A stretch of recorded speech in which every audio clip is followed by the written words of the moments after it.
আজকে আমরা একটি আনন্দঘন মুহূর্তে এখানে উপস্থিত হয়েছি, যে কারণে অনেকে জানেন। এরপর আমি একটু ইতিহাসটি বলে নেই।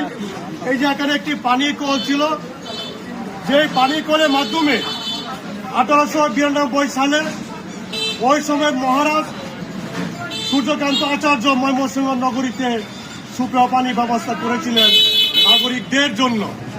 এটা বয়স হয়ে গেছে অনেক, এটা পুরাকীর্তির নিদর্শন হিসেবে সংরক্ষণের জন্য আমরা পুরাকীর্তি সুরক্ষা কমিটি ময়মনসিংহ অঞ্চল বিভাগীয় কমিশন নিকট স্মারকলিপি প্রদান করেছিলাম এবং দাবি জানিয়েছিলাম এটা যেন বাস্তবায়ন করা হয়, সংরক্ষণ করা হয় ইতিহাস হিসেবে আমাদের ময়মনসিংহে।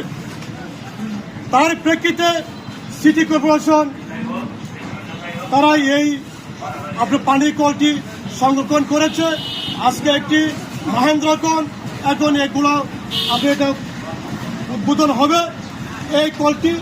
আর আমরা বলে নিচ্ছি এটি সবার সম্পদ, ময়মনসিংহের পুরাকীর্তি ময়মনসিংহের মানুষের সম্পদ, এটা আমাদের কারো ব্যক্তিগত কোনো সম্পদ নেই।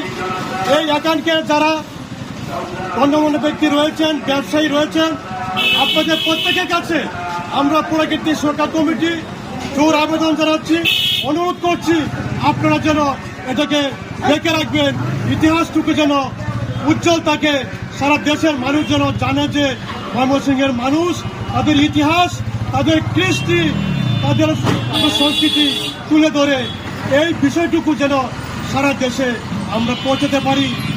এই জন্য সবাই মিলে এটিকে সংরক্ষণ করতে হবে।